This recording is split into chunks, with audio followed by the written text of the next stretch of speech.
Charme na ye protéger kanga lokola lichombe na couveuse. Okomisi nga lokola rescapa naufrage Titanic.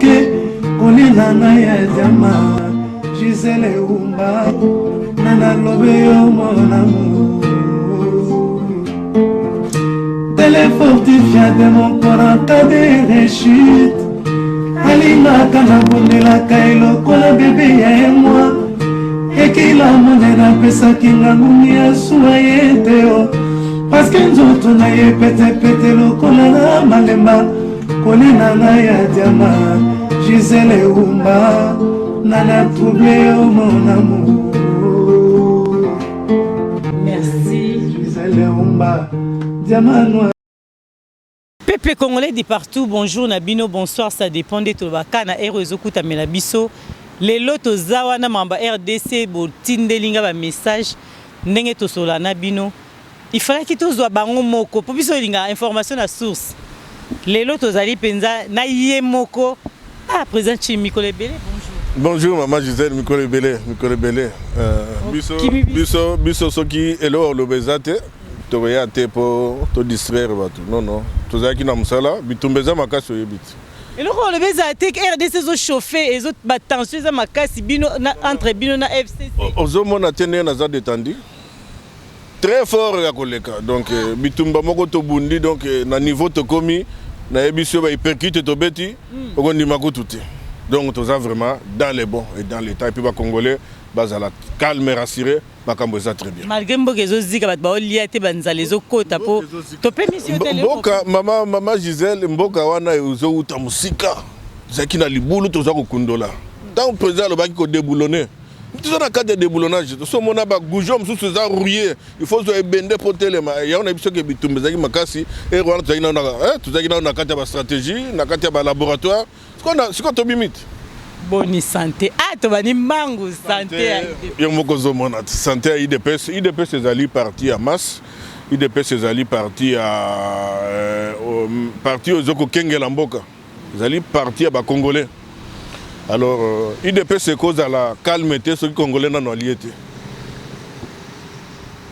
Balandi, bon bon, il sera bien mon commentaire, c'est bon tout nos questions.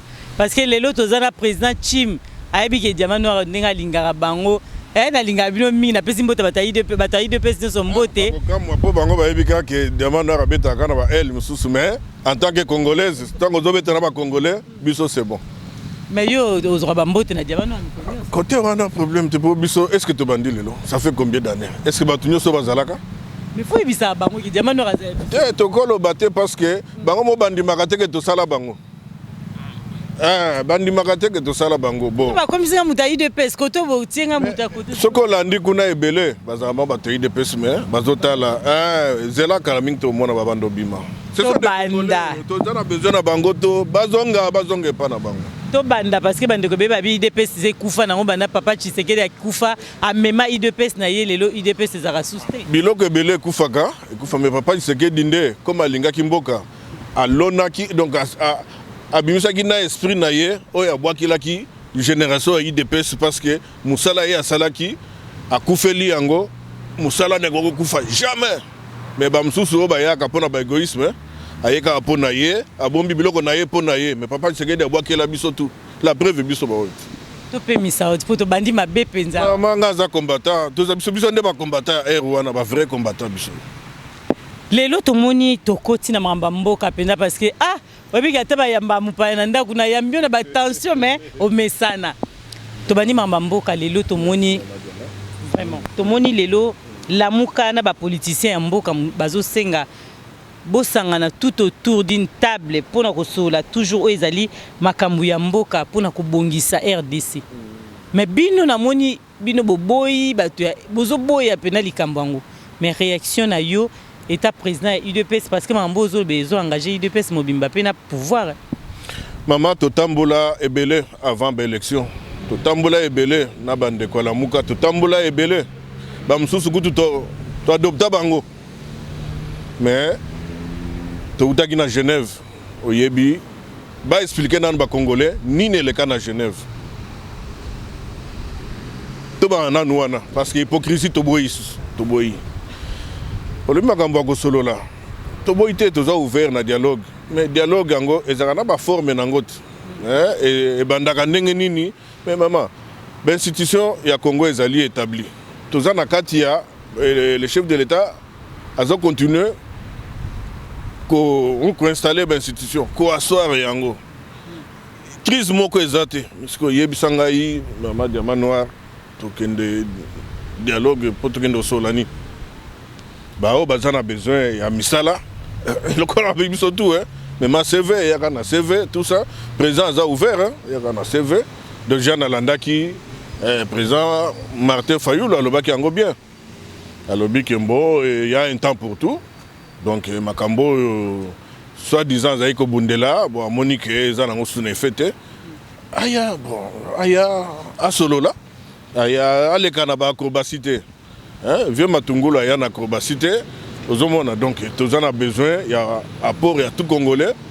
pour te faire avancer mboka mutazo déclarer alobi ke yemoko ba peuple congolais belé balobi ke yemuta gagner qui peut tozomona yango ndenge zoleka na ba réseaux sociaux ke botogozonga wana te mais lelo zo bakatika makambo moi na ngala kansaki tangu mbuta alobaki discours na États-Unis que makambo wana c'est tikala po etikala mais yem tazo comprendre te mais l'air a commis na Kinshasa na kansaki vraiment que na komona un homme politique digne mais na komona que yaza même déconnecté vraiment corona oyo place une ba condition place là qui il est vraiment déconnecté et moi je pense qu'il faut zonga na temps il faut comprendre ce gars vraiment un bon politicien un visionnaire il faut amona que to azo sala azo distraire le peuple alors nous to kota ba distraction na te lelo to moni lisusu likamususu o tozomona ba pays voisins ba envahir RDC mais bino bozana pouvoir tozomona réaction mon côté bozolo ba elo côté nyonso zoleka na o ezamboka na biso okokolo banina makambo maman demande on a quoi so clair makambo ya koluka ko envahir RDC Zaïre à l'époque bandi le lote mboka na biso zamboka o nzamba pesa biso on a so comprendre te biso ba congolais to so comprendre des chances to za ngote banda Congo et banda ti lelo pona ko yebiso déjà que Congo wana l'herbe kabola ba ezalaka pays te zaka état oh bah tiens pour bah yebi ke bilanga moko boy to banda ya ko se ressourcer alors tout le monde nous envie bah tout bazo convoiter biso bah tout bazo meka donc oh biso to lobi boye tant to du pouvoir et loko liboso chef de l'état bandi ko ça les anines a bandi ba voyage parce que wana ndé domaine à prédilection parce que yeba kike et loko wana ce qui a sololité moi ba to batika biso tranquille exact ba voyage wana tina nango ezakinini tokoki ko vanda biso mo côté na kati ya ba pays ebele ndenge wana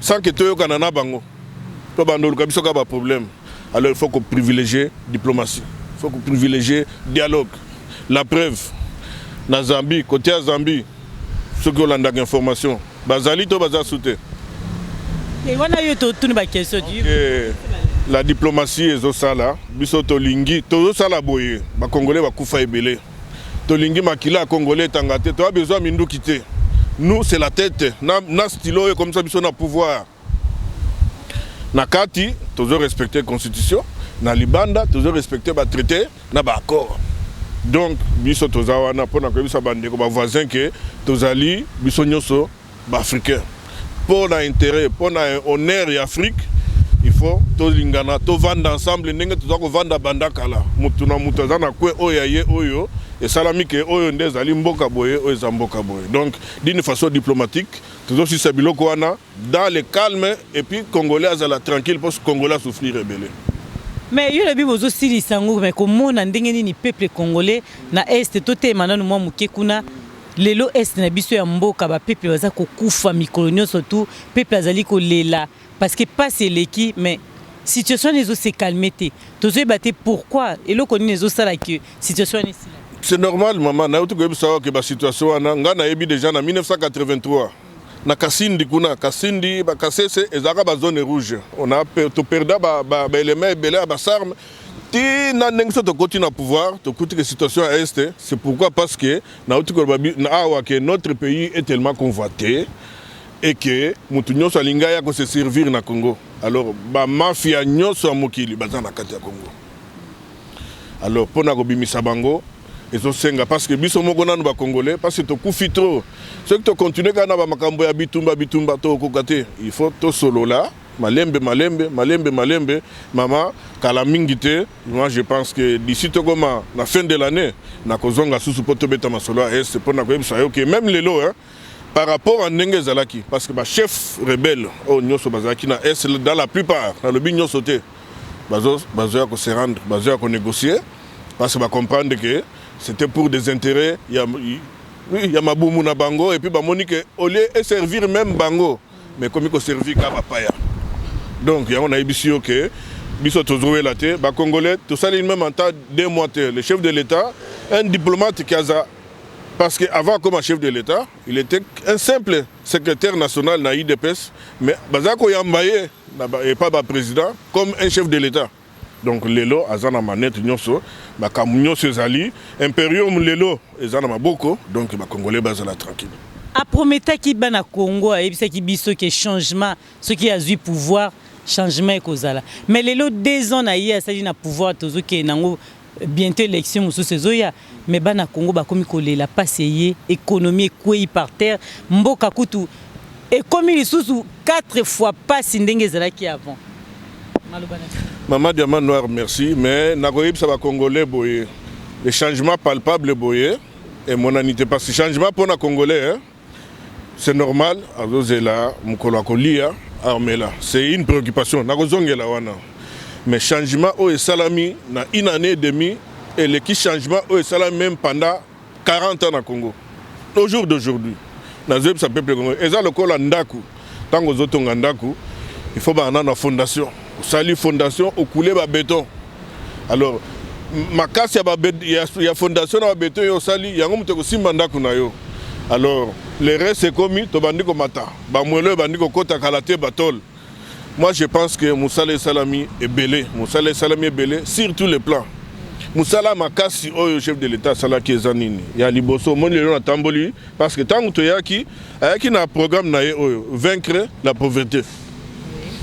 Ezali est allé à Moussala mi balé to yenango potoko kalo comme ça tu vas légaliste to prenait état de droit.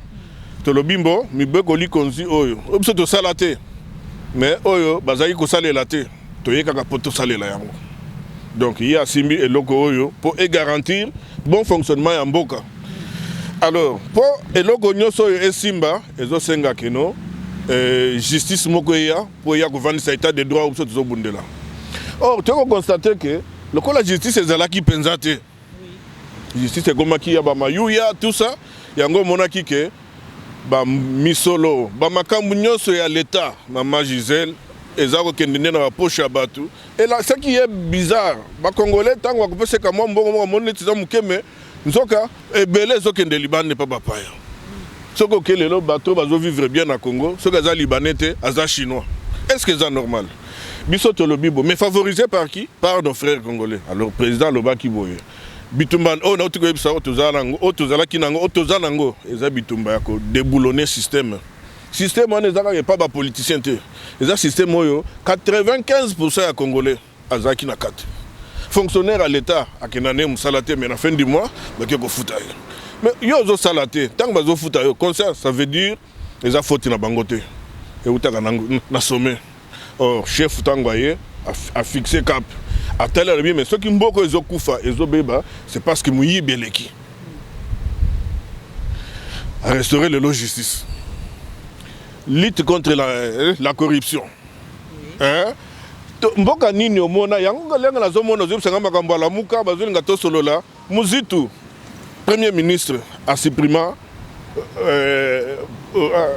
police judiciaire a supprimé inspection générale de la finance parce qu'on a linga ko contrôler l'état nous sommes na nini po bayiba parce que yebsanga bato ndenge wana leso ni bakopesa biso maintenant lelo oyo avec justice o ezali maman disait soko ke na Kinshasa député ko saka na soute que akangisa yo to politicien po soko fundie ake ko samba soki pe olongi bakangie donc état de droit yango wana or tala lelo to kolanda ba procès ndenge tozo mona awa na Congo vraiment maman Gisèle nenga notre vandia wa tozo zangata 100 francs pour na kokabela batu me ba procès zobima kuna kaka ba million mais congolais azola lanzala parce que million on a soke zobima te e okende wapi na caisse à l'état yango ko sala ke bana batanga ofele baliaka même na cantine basombaka ta uniforme te bakuta nyoso na classe yango ko sala ke etombo l'économie en mboka.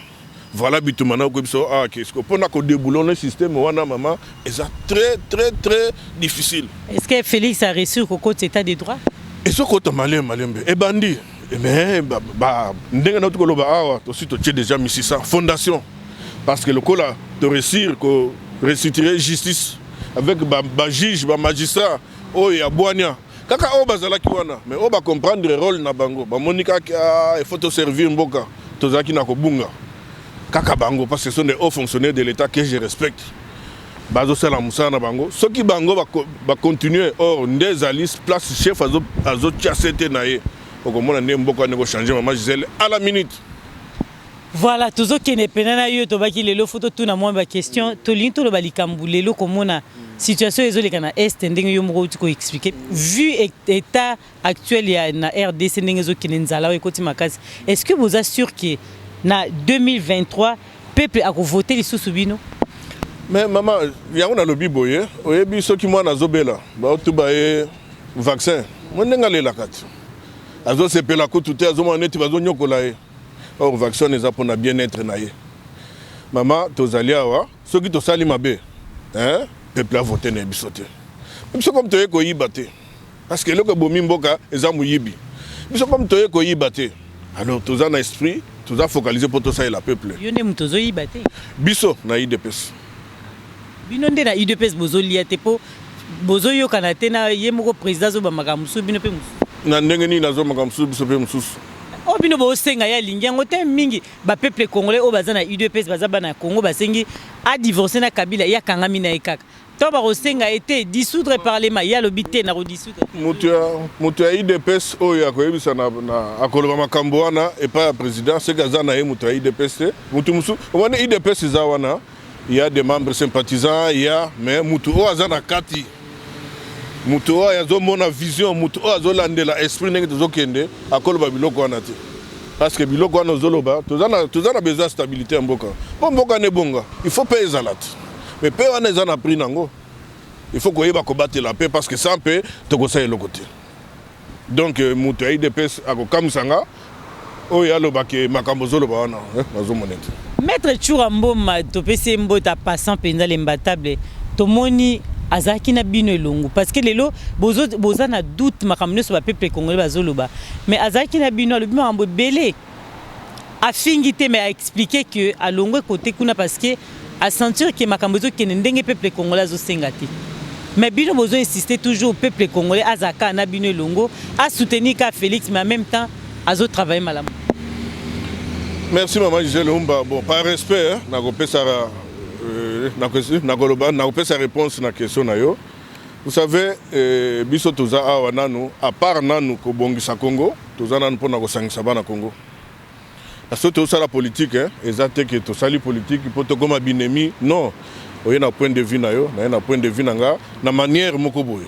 Vous comprenez nga, na manière moko boye. Donc Ngana Zamona IDPS. Ça fait longtemps. Tozaki même pas na pouvoir. Loin coûte comment na pouvoir. Bah né belé. Mais si quoi bah te belé. Bah tikalo zana bisote. Bah zarape na bisote. Quand vous êtes sanga ke mutu boa zana biso. Tant na ibi ke mutu na zana na bisote. Parce que na opé réponse ni. Mais en tant que Congolais.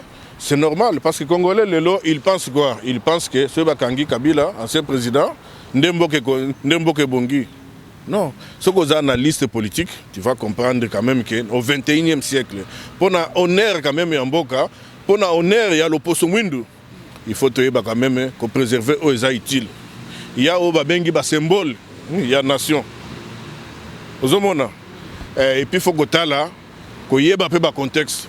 Tant qu'il y ait un contexte, oyebi ndenge nini politique ya IDPS ezozala te ozaka na IDPS te koya koloba na kombo ya IDPS te parce que oyebi te et puis eloko monga nazo marteler batu mingi bazoya okanisi ke lokola IDPS du pouvoir soki nazana bato ya IDPS allez nakolia nakomela non toujours souhaiter que congolais ne soit lié à amela mais na mutoki ezala te neti ba système tozolinga te président yaki awa bapesi nga mbongo te boye biloko na tolingi yango te hein ozana makambo na yo ba ambition na yo ozokende ozana ba promesse d'embauche na yo ozwi yango te faute ya IDPS biloko na tolingi yango te ozomona biso tolingi ba congolais oya koloba makambo ozo maîtriser puis oya koloba vérité ndeko Tchoura qui est un frère azaka na IDPS te atika le bina kombo IDPS alors mbamboka atika uzana na biso te po yo lobi kozala na kati ya loba na système oya biso te mais atika uzana na système na biso te po ayebi yango ndenge ezokende te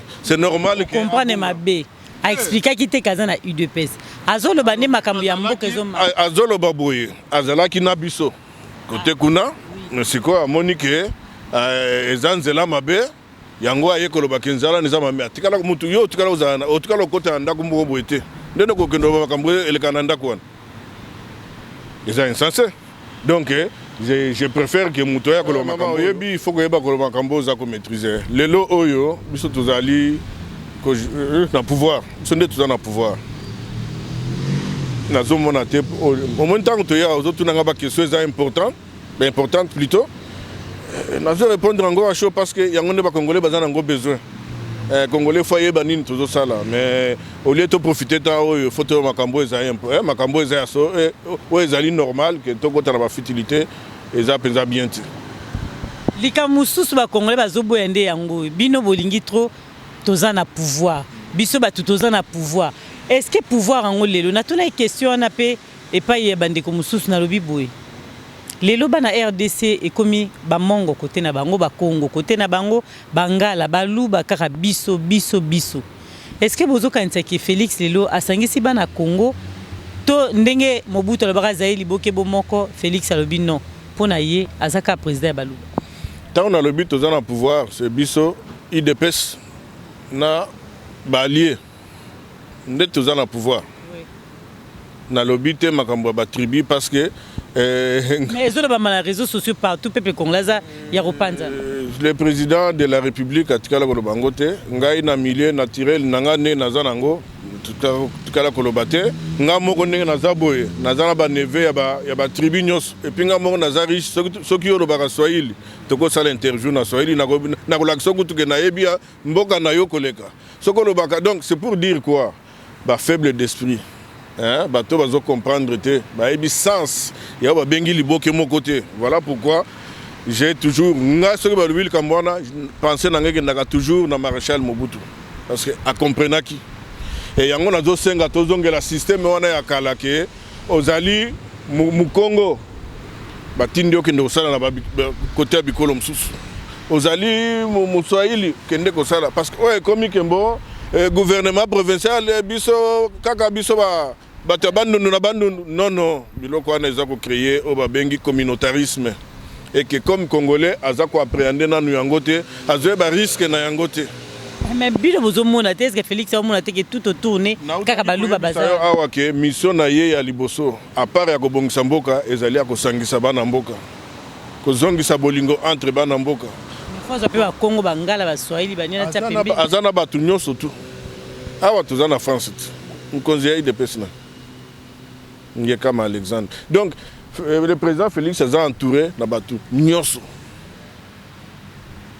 abota azana bana o abota bazali abota na mwasi na ye donc biloko wana déjà moni na difficulté à kolobelango parce que pona ngai tikala sima na ebisaka toujours ma diamana na binga lelo soki retraite na ngala Congo fona ke no vanda na Goma na est pona sepelaka na mboka wana omoni donc ngai makambo wana eza batoyo bazo alo tosangisaka kaka te ke mutu moko alobi na mutu o azali responsable ya ekoloba ils ont dérangé biso tout na yo parce que vous êtes responsable papa yango tout na on a zolo baté o lobby ke boye baluba c'est pourquoi na lobby clair na lobby boye et pas na biso et loko wana ko kabola ba tribu tolingi yango te et soko moni muto e koleka awa azo ko kabola tribu loba na ye papa ozana ko bunga et puis ozana retard parce que e ko simba kate po to balana tellement ebelé e ko simba kate des richesses peut makasi tozanango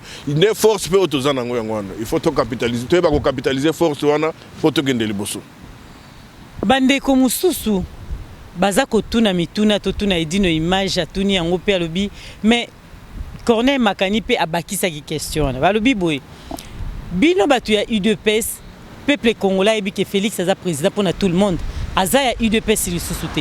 Mais comment ceux qui mutaza d'accord teta mususu na maloba ndenge ba président so ezalaka ke mutaza d'accord na yete ba tumsu ba lingi yete c'est normal tant oza président tout le monde akozala d'accord na yote surtout que mboka izo marché ndenge peuple kanitse kite ya rolia mwana mboka zala wana potolia malamu mais peuple azolia te. Mais bino boza ko menasaka batu neti bandeko mususu ya babundeli mboka baza ko bundela mboka to tunyo parce que ozali responsable bokomi ko tindela batu ko menacer baninga kokende kotinda batu po baboma baninga ndenge toyoki. Est-ce que bozo comprendre que wana ezali lisusu mambo ya mboka te komi makamusu? Merci maman Gisèle Umba. Ozomona tangu tolobaka ke président azali président ba congolais nyoso, ça c'est vrai. Parce qu'azali institution. Na uti ko brandir document constitution wana mute pesiye ndingisa wana. Alors tango azali kolobela président ba congolais akoki kozala na tendance te. Mais mutu na mutu mama jise to sola awati nga na uti na famille nanga yo po uti na famille na yo benge toza bana mboka soki likambo eziyo bato bakoya koko ko assister bato ya liboso ezana bato ya famille na yo même soki nga na koki koya en tant que ndeko na yo en tant que camarade tout ça en tant que mwana mboka. Voilà, quand ça marche président de la République, quand ça ne marche pas au moni il dépêche bochaki makelele bolobaki, vous comprenez? Alors, ceux qui ont marché, ceux qui ont ezali, ngai na préféré naya les lois pour expliquer. Nandeko yazo mona eloko moko zo marché te na la kisaye pour na nini et contexte boye na boye. Mais na koya te awanga pour na ko menacer mutu. Na ibisa ko awat. Biso ba menasaka biso. Na bandeko na biso msusu ba menasaka biso. Biso to menasaka mutu te. Bino menasaka ba. Nazo yebisa yo soko moni mutu ya IDPS. Nazo ba IDPS ça veut dire mutu o yaza na idéologie ya IDPS. Soko moni azo menacer c'est gaza na mutu ya IDPS te. Wana il faut ba tubaye bango eza nuance pe. Pour un vrai mutu aza na idéologie ya Sphinx ya papa Tshisekedi jamais akoki ko menacer mutu. Mais mingi pe na diamano balobaka pe.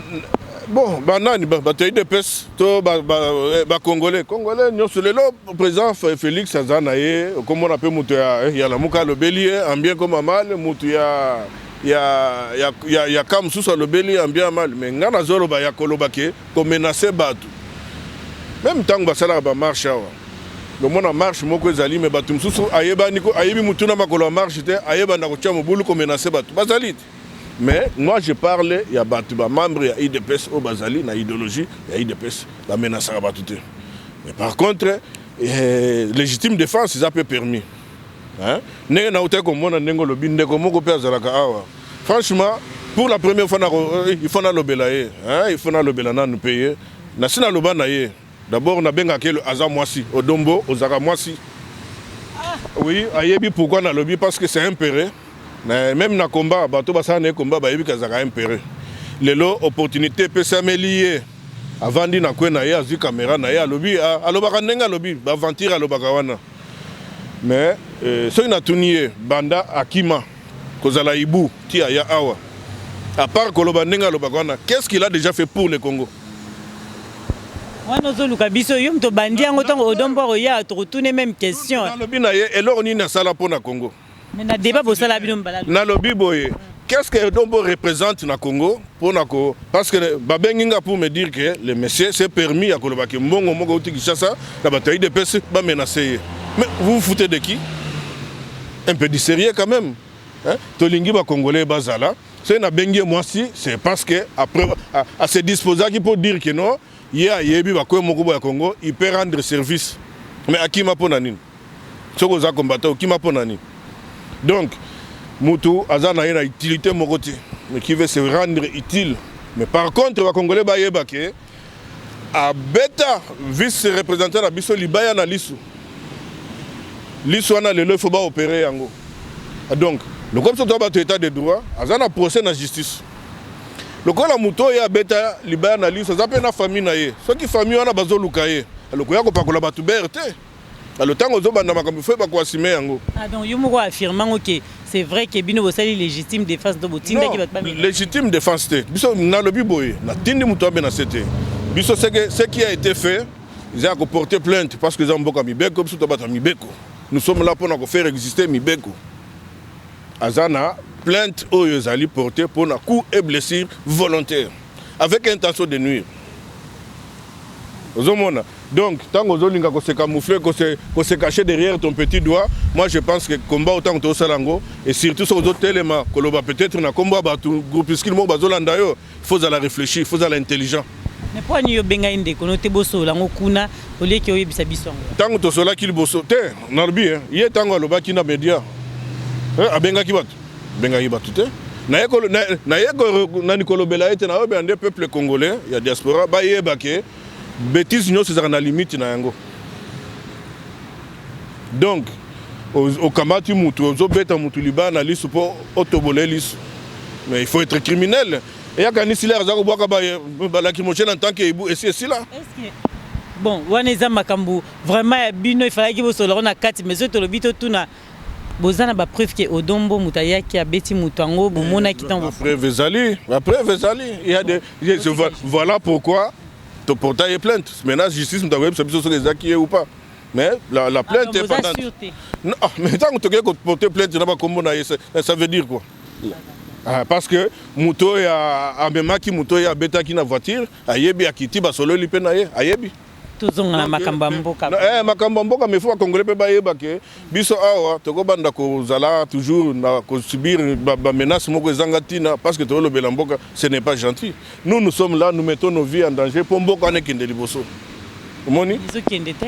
Ah, maman j'ai notre comme ça que makambozo kende tellement bien que ezande likambo ya temps mais je te le. Congolais ba aussi likabazo zelanzala ba bazo yati. To uti Congolais abosana te que to uti na pandémie o ba bengi coronavirus. Awa na France awa nan to bimi na récession te. Awa bazala ki na ba matela bazala ki na ba réserve ba ke kutu ko recourir na Union européenne pour apesa bango mbongo. Biso to ki na nini? Et comment Congo et les lots vivre? Comment l'économie à Congo tenir les lots malgré pandémie? C'est parce qu'il y a un grand travail au salami en émo. Ce qui pandémie te ndé les lots tout nanga question que peuple allié.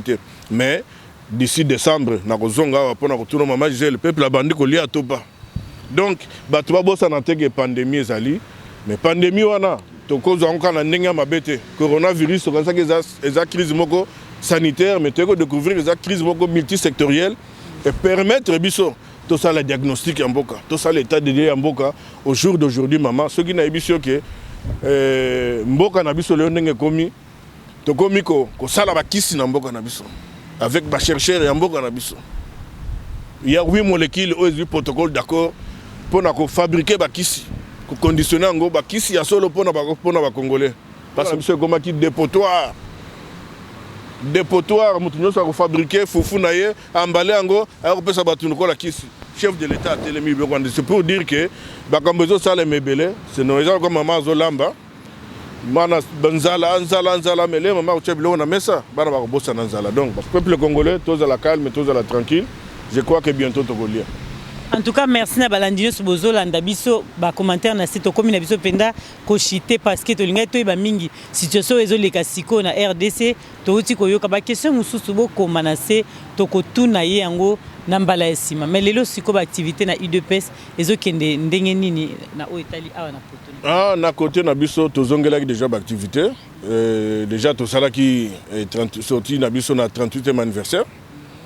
Pour enfin, après 38 ans, tout ça déjà pour pouvoir, les lots ont colloque pour proposer à niveau de IDPS extérieur, à niveau Europe, proposition ni oyo, surtout déclaration oyo pour biso à chaque réunion tout ça là, chaque 2 fois dans la semaine, proposition, il y a des combattants, des militaires, il y a des bateaux, il y a des biso, to considérer on a procès verbaux pour tout tinda.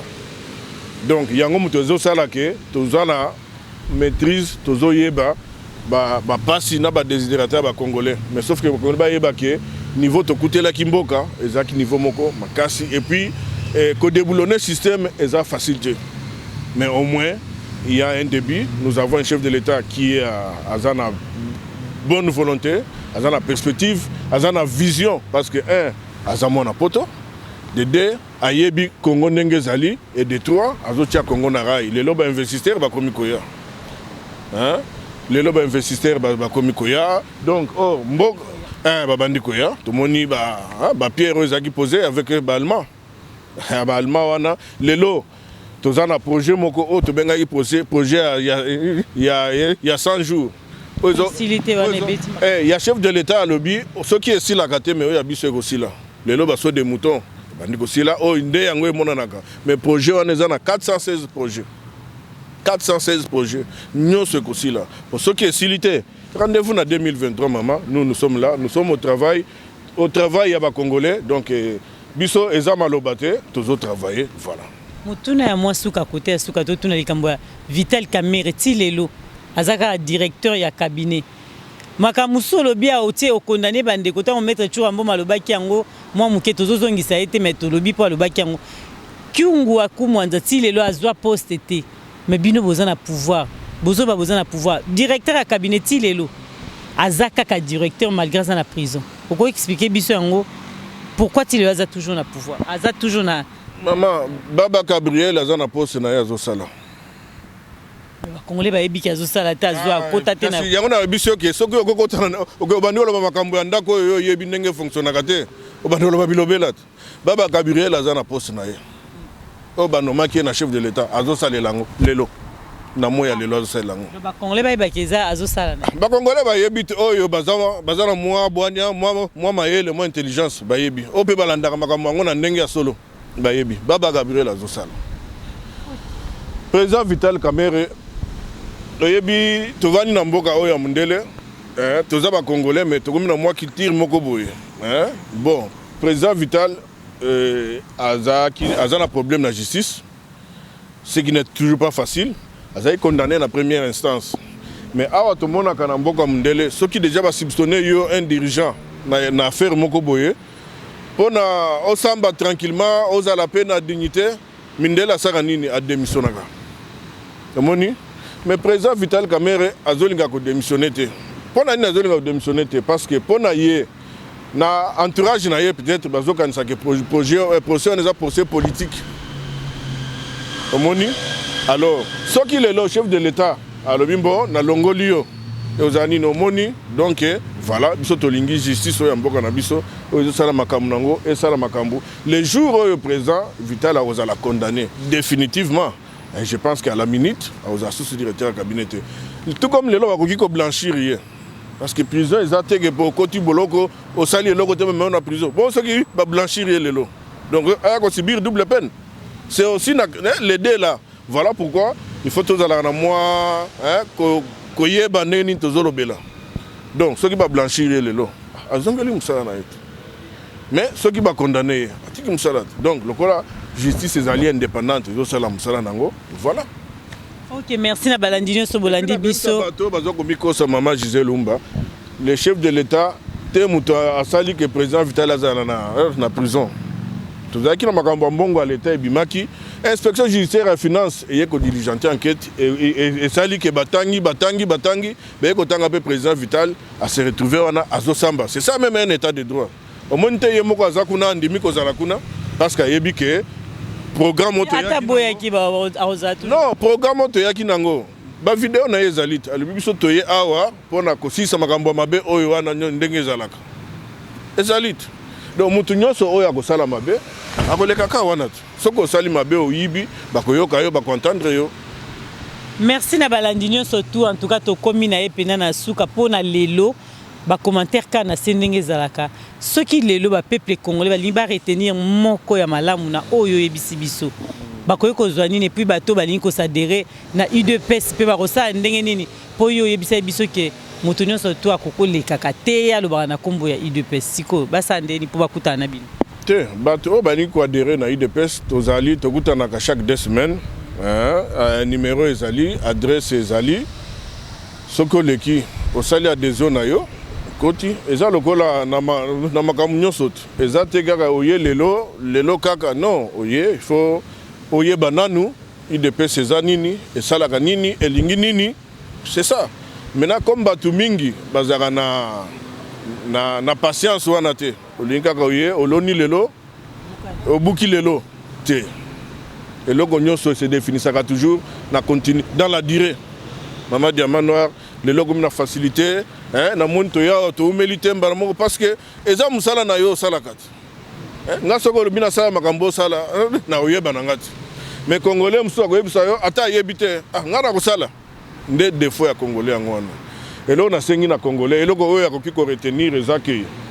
Tozali na un chef de l'état, moi na mboka, oza na souci ya mboka ebonga parce que mboka na biso tikala sima très très longtemps.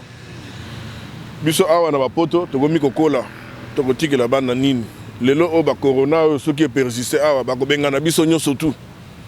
Or mboka na biso tozana biloko nyonso donc ata soki totali ba minéraux te ndenge président loba na Belgique soki tobi to développer kaka économie primaire kaka po nyonso akolona ndunda na lupangu na ye. Soki batutu bazana bandunda ça veut dire pas si ndunda est diminué. Ozomona maman.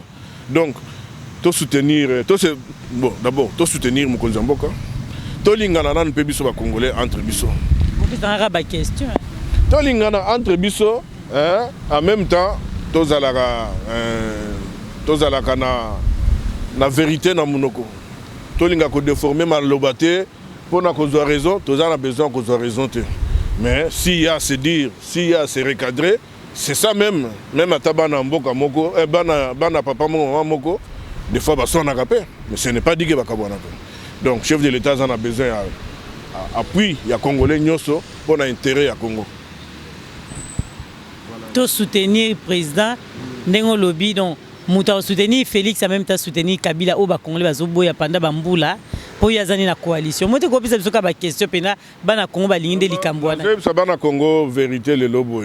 Le président honoraire Kabila a sali. Bamboule belé na mutu ya mboka na biso. Ce qui veut dire que si manaye azana batupe oyo ebele oyo ayeba congolais. Donc lelo pona Congo ekende liboso ezotala ba individuité président Félix Tshisekedi to président honoraire Kabila non. Tozotala intérêt nini Congo ekozwa parce que depuis indépendance ti lelo congolais atikala ko profiter na bomengote pona nini oya kangisaki oyo oya bomaki oyo oya benganaki oyo tolingi yango te yango mona président lobaki to sala table rase to continuer président Kabila azana mabe na ye asalaki mais justice mboka ezali tango justice ezali yaka kende kofunda mais tobosa na teke tango mutaza chef de l'état ezana ba azana nu personne physique en même temps personne morale. Na okiko ndimo nango mingi na lingala te ça veut dire que ezana ba makamu susu oyo ekokiko lata yete wana ezali et puis Dédé président Kabila zaki ye mon côté azo gérer mboka wana azo gérer mboka na ba congolais moni ba makamu susu ebele sama ya mabe ce sont nos frères congolais nde bazo sala yango alors biso ono ya réconciliation ono ya paix et puis biso tango tozu pouvoir na ndenge moko apaiser tozu pouvoir passation moko na no salamate tozu pouvoir to monique tozana na compte ya rendre na mundele moko te ozomona nyonso wana to ekotala ke muto azaki na bato oyo nde nini azwi abalukeli bango po tozala na ye donc pona ngai il faut to protéger payer de façon que obakoya sima baza na kobanga te basaela mboka tomboka to sukisa wana en tout cas mbala sima to continuer na yo tomboka c'est bien mais au moni vérité photo le bakango tozana kati ya mboka France awa tatongi te pendant 18 ans de lelo bo tozana te ce n'est pas yem tazo bongisa tango balobi kozala na ça veut dire au moni awa na poto awa na France paix à son âme ce que ezalaki kaka pona bongo nde président Chirac avant akufa alinga kota boloko nde président Sarkozy un jour à Kota Boloko, mais pour la image, pour l'honneur à France, président Chirac a koufi à Koti Boloko, président Sarkozy n'a pas koufi à Kota Boloko, parce que Zali a incarnation, moi j'ai incarné Mboka. Comme président de la République, Mboka maman, ils ont sacré, il faut boyer bayango.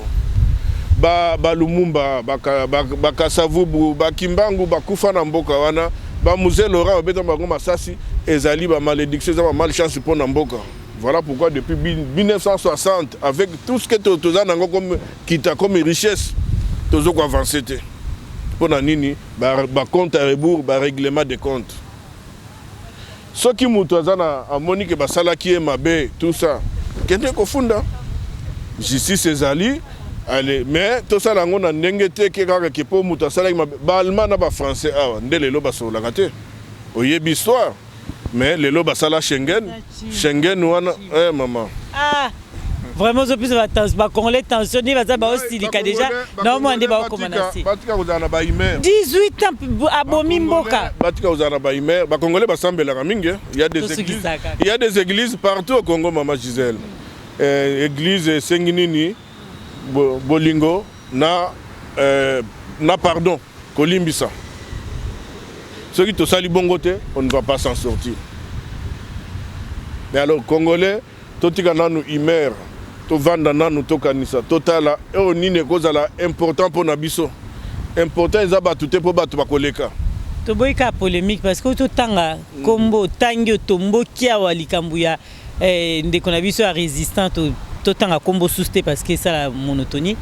Mais bo fundi na justice parce que bolobi ki asala ki mutu mabe mais mutu ya bomi ba congolais ba fausse commune na este mboka eza kokufa dindisi mboka na libulu mais yo lobi ki to landa o Félix alobaki to continuer to avancer na lobi boye oui na lobi boye congolais nyonso o ya Monique azana droit ya okende kufunda n'importe qui azana droit ya okende kufunda voilà pourquoi to yela kina nuke justice et vanda nga na kamwa maman na kamwa franchement na kamwa komona ke ti peut-être lelo plainte mon côté contre M. Joseph Kabila kuna lobeli yeye wana suka iwa muko na suka kiwapi asuka kiwapi ya kote na prison makala mesiko autobi akota ipo na nini na prison makala mais ça a toujours likambuti bazui moi likamususu boye bati non yango na lobi ba congolais batika imer muko na kota ki na makala parce que ba mwana mwasi ndeko na biso congolaise alobaki ke a violé et depuis ba viola batu na Congo législation na biso en matière ya protection à personnes vulnérables et comment ki makasi vis-à-vis baka wana na lobaka na batu ke muku na koti makala ezali pona président Kabila te mutakoti na makala c'est parce que madame Chibola a fundié le ko la justice na biso auto za ngwe komi ya solo ce qui muku na prouvé que ezaki viol te muku na kobima les lois mukuna bimi les paroles ne s'envolent plus mukuna bimi maintenant le bakape boye nzete ba matelaka yango nde bakitelaka lokola batuana mukuna zaki na bande kuna biso ya FCC oba bomamboka ça nous ça tokobo ya kolobango te ba ebaki ba pratique na bango yango ba piéger ki e omoni mais sauf que ba ebaki ko maquiller yango te mais et sali que mukuna ba porter plainte na mwasi maman lelo ata mwasi na ndako ya ko porter plainte abi papa tungisenga na butunga na linga kite OK boloko mukuna ke boloko a prouvé que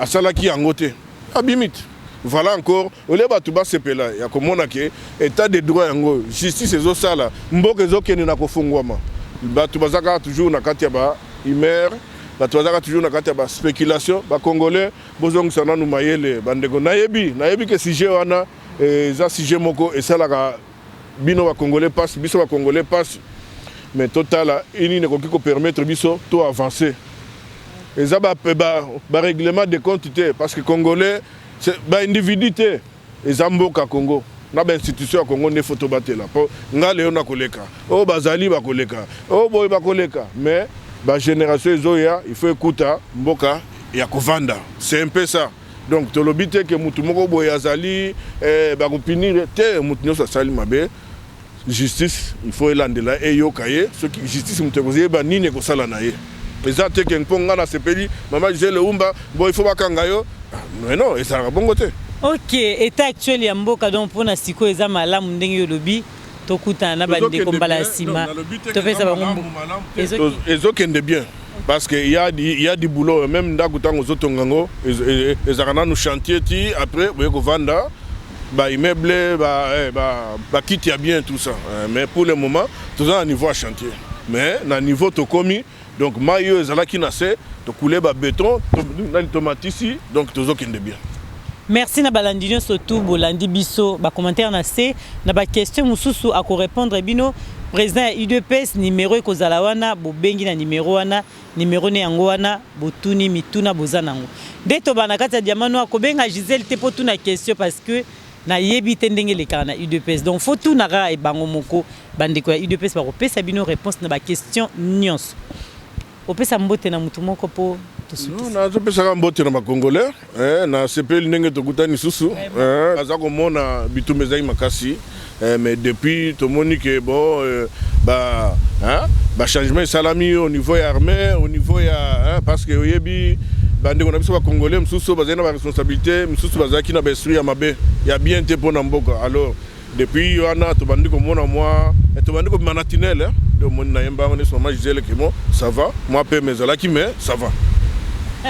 Merci na bino boza brancher na Diamano TV to kuta na mbalasima à très bientôt et bye.